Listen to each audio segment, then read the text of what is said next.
Assalamualaikum warahmatullahi wabarakatuh. Kembali lagi kepada Ustazah Elsa dalam mata pelajaran Bahasa Indonesia. Hari ini kita akan melanjutkan materi di minggu lalu. Kalau di minggu lalu kita membahas pengertian, ciri, dan tujuan, di pertemuan kali ini kita akan membahas struktur dan kebahasaannya. Tetapi pertemuan kali ini yang saja akan bahas adalah strukturnya. Ya.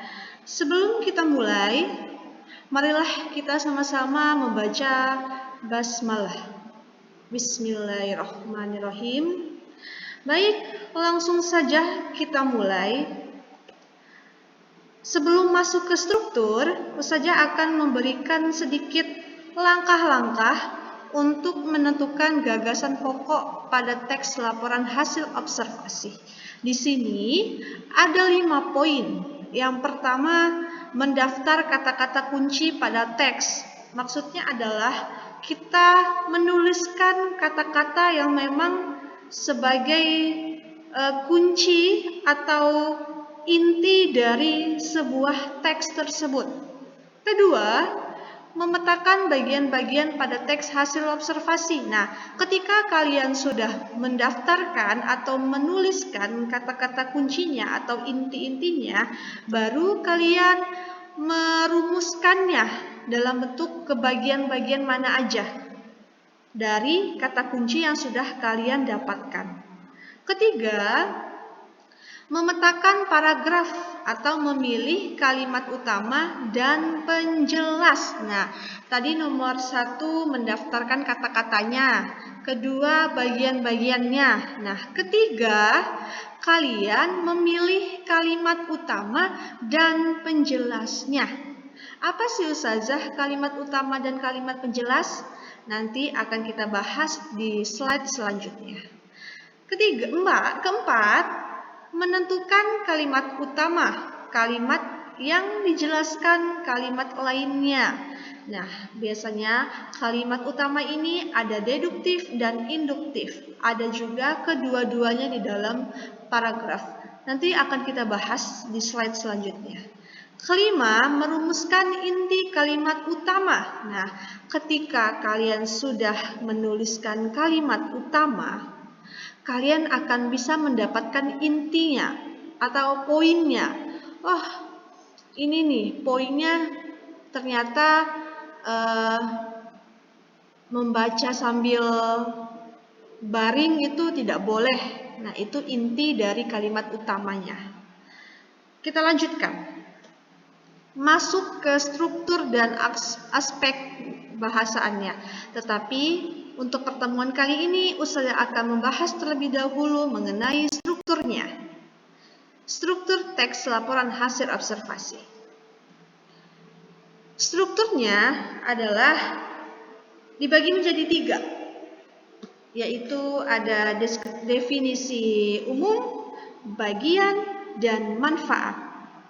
Perlu diingat nak, setiap pembelajaran bahasa Indonesia ini, setiap teks, mau itu prosedur, mau itu deskripsi, eksposisi, dan lain-lainnya, pasti akan ada strukturnya. Untuk apa Ustazah? Untuk memudahkan kalian pada saat menuliskan sebuah teks. Jadi tidak akan kebingungan, tidak akan rancu, tidak akan keluar dari konteksnya. Jadi kalau ada strukturnya akan memudahkan kalian. Oh, umumnya seperti ini nih isinya. Oh, bagiannya, oh berarti kita akan menjelaskan bagian-bagiannya. Oh, manfaat ketika kita menuliskan tentang tanaman putri malu misalnya, oh manfaatnya itu seperti ini. Nah, ini adalah struktur yang memudahkan kita pada saat penulisan sebuah karya atau sebuah teks. Satu-satu ya, Ustazah bahas. Yang pertama itu definisi umum atau deskripsi umum. Nah, maksudnya adalah berisi gambaran umum tentang objek yang diamati Nah, setiap teks yang kita buat itu pasti kita akan menggambarkan dulu secara umum apa yang akan kita bahas. Misalnya, tumbuhan paku adalah bla bla bla bla bla dan bla bla bla bla bla. Kita ibaratkan itu sebagai kalimat pengantar. Oh, berarti ini yang akan kita bahas tentang tanaman paku. Dituliskan dulu secara umumnya. Paling banyak satu paragraf itu 3 kalimat atau 4 kalimat dalam satu paragraf untuk pembukaan definisi umum. Ketika definisi umum sudah ditentukan, kita masuk ke deskripsi bagiannya. Nah, kalau tadi kita membahas tentang tumbuhan paku, berarti bagian-bagiannya itu yang berhubungan dengan tumbuhan paku.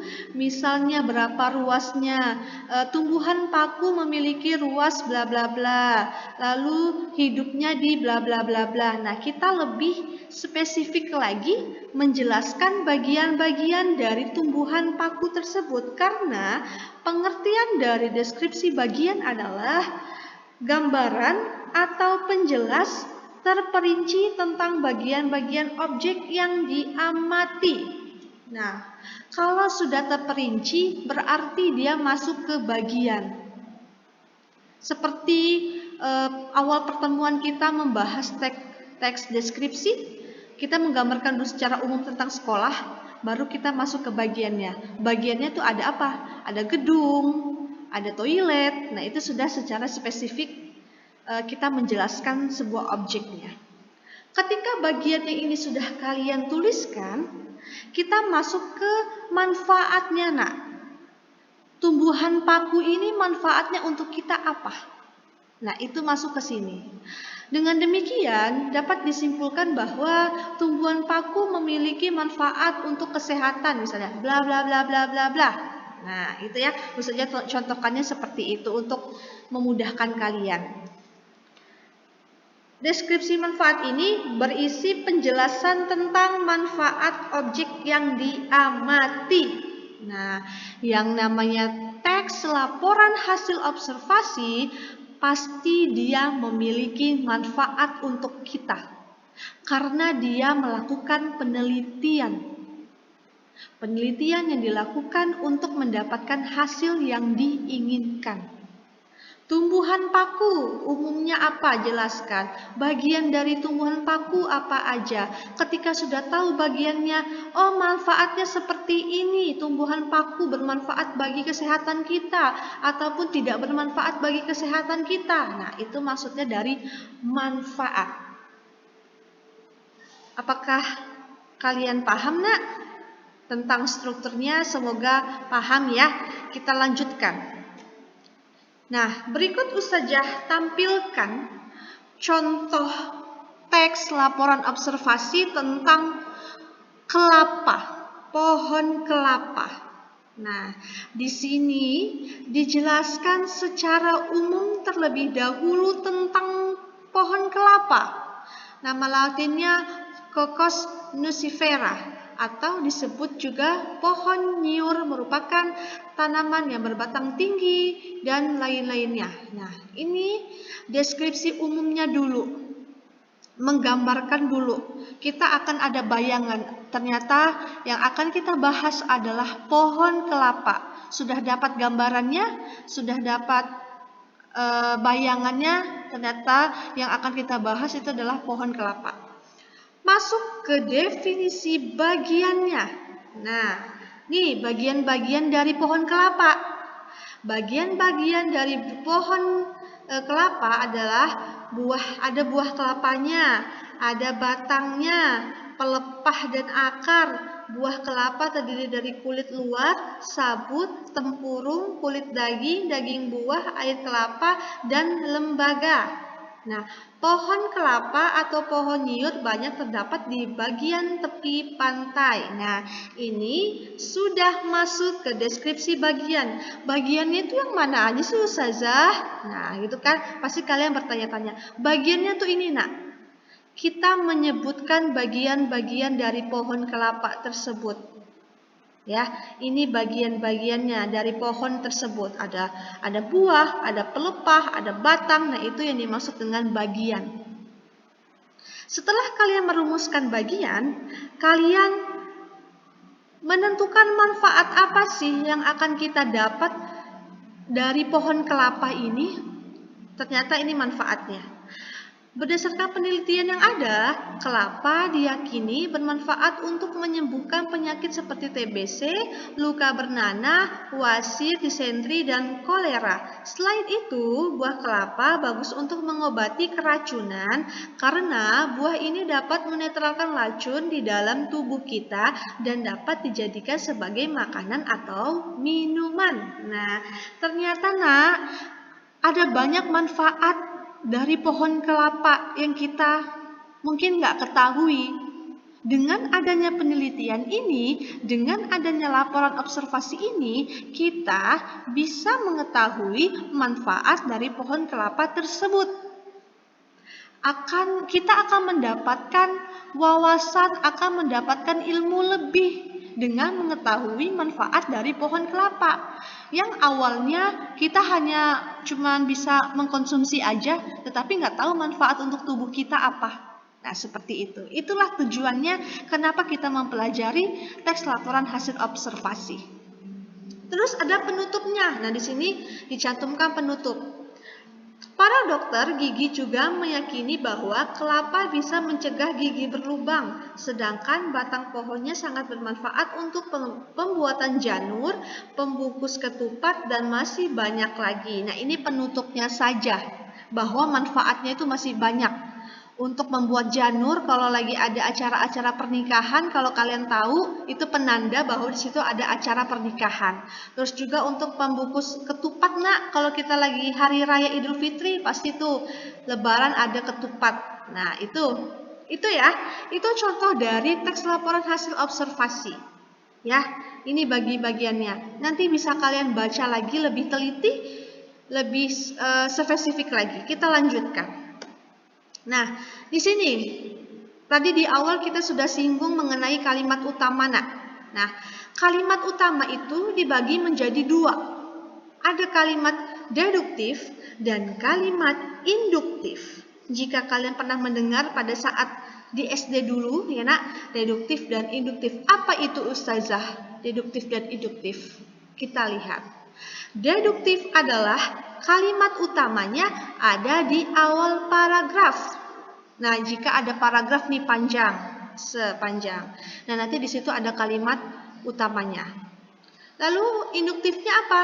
Kalimat utama yang ada di akhir paragraf. Kita lihat contohnya. Nah, berikut contoh paragraf deduktif. Ayo, apa tadi deduktif? Paragraf yang ada di kalimat utamanya yang ada di awal paragraf. Itu deduktif namanya. Dicatat ya nak ya. Setiap yang Ustazah jelaskan ini nggak semuanya Ustazah tuliskan di slideshow. Kalian menuliskan di buku catatan kalian. Ya, sewaktu-waktu nanti akan keluar di soal ataupun PAS nantinya. Kita lihat. Selain kecerdasan intelektual, kecerdasan emosional anak-anak juga harus dilatih dan seterusnya. Kecerdasan emosional sendiri adalah suatu kecerdasan seseorang dalam mengelola, mengendalikan, menilai, serta menerima dan bla bla bla bla bla. Nah, dari kalimat ini kita bisa lihat bahwa kalimat utamanya atau deduktifnya ini ada di awal paragraf. Kenapa? Karena ini yang akan dibahas, nak. Yang dibahas itu adalah kecerdasan intelektual anak-anak. Harus dilatih. Itu intinya, itu kalimat utamanya. Deduktif ini bisa kita sebut kalimat utama. Kalau kalian menuliskan deduktif itu boleh. Kalimat utama juga boleh. Ini kalimat utamanya. Ada di awal. Karena intinya yang akan dibahas adalah mengenai kecerdasan intelektual, kecerdasan emosional anak-anak juga harus dilatih. Nah, kalimat selanjutnya ini yang dari kecerdasan emosional sampai kesulitan ini merupakan kalimat penjelas. Nah, kita baca yang warna merah.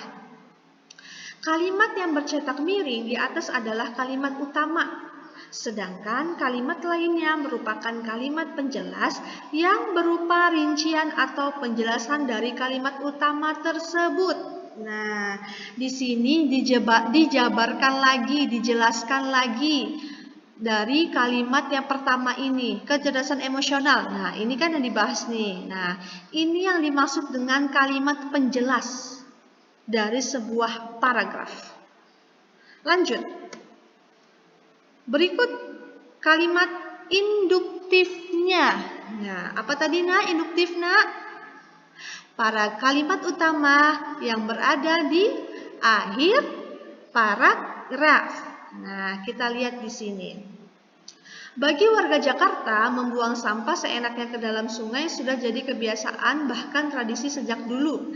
Padahal, kebiasaan buruk ini sudah dirasakan akibatnya hampir setiap tahun. Sampah-sampah ini bisa menyebabkan aliran sungai terhambat dan akhirnya menimbulkan banjir.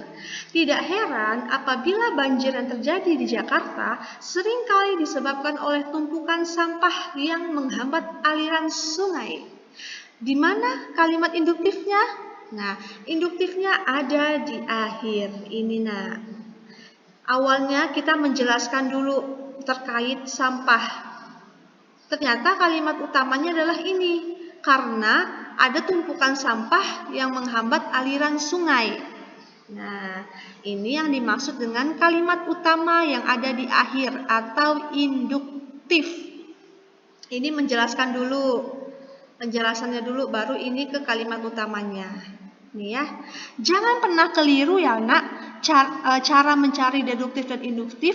Kalian membaca terlebih dahulu poinnya. Ya, kalian lihat dulu di awal kalimat sama di akhir kalimat. Oh, kalau misalnya di awal kalimat dia sudah menjelaskan kalimat utama, oh berarti itu kalimat utamanya. Tetapi kalau kita lihat di kalimat utamanya nggak ada, tapi menjelaskan, tapi kalimat utamanya ada di akhir, nah berarti itu induktif. Nanti bisa dipahami lagi ya nak ya. Kalau memang belum paham, nanti bisa lebih dipahami lagi, lebih dicermati lagi. Kita lanjutkan. Oh, ternyata sudah habis materinya. Nah, untuk pertemuan kali ini cukup singkat, tetapi semoga bisa bermanfaat bagi kalian. Untuk pekan depan kita akan masuk ke kebahasaannya, ya. Karena 2 poin ya, struktur dan kebahasaannya. Untuk sekarang struktur dan pekan depan itu kebahasaannya, ya. Jangan lupa ya Naya, dicatat apa yang Ustazah sampaikan ini. Karena nggak semuanya Ustazah tuliskan di PowerPoint. Ada yang Ustazah sampaikan secara lisan. Nah, itulah yang akan kalian tulis di buku tulis kalian. Boleh juga yang di slideshow ini kalian tulis juga poin-poinnya. Karena nak, di soalnya nanti Ustazah akan mengirimkan soalnya di learning ya, seperti biasa di e-learning. Soalnya itu berhubungan dengan materinya. Jadi dibaca baik-baik materinya dengan seksama, baru mengerjakan dengan teliti anak ya, dengan teliti, dengan membacanya itu disimak dengan baik-baik agar bisa mendapatkan nilai yang bagus ya, nilai yang baik. Dengan kalian membaca materi, semoga kalian bisa dimudahkan untuk mengerjakan soalnya nanti. Terlebih dahulu disimak materinya, video materinya, baru bisa mengerjakan tugasnya. Karena nanti kita akan PAS-nya berhubungan dari semua materi yang kita sampaikan. Ya, mungkin itu saja dari Ustazah. Lebih kurangnya mohon maaf. Semoga bermanfaat kepada kalian. Kita ketemu lagi di pertemuan minggu depan dengan pembahasan ciri kebahasaan dari teks laporan hasil observasi. Silakan sebelum pembelajaran dimulai kalian sudah membuka buku paket dan membaca materinya ya. Ustazah akhiri, wassalamualaikum warahmatullahi wabarakatuh.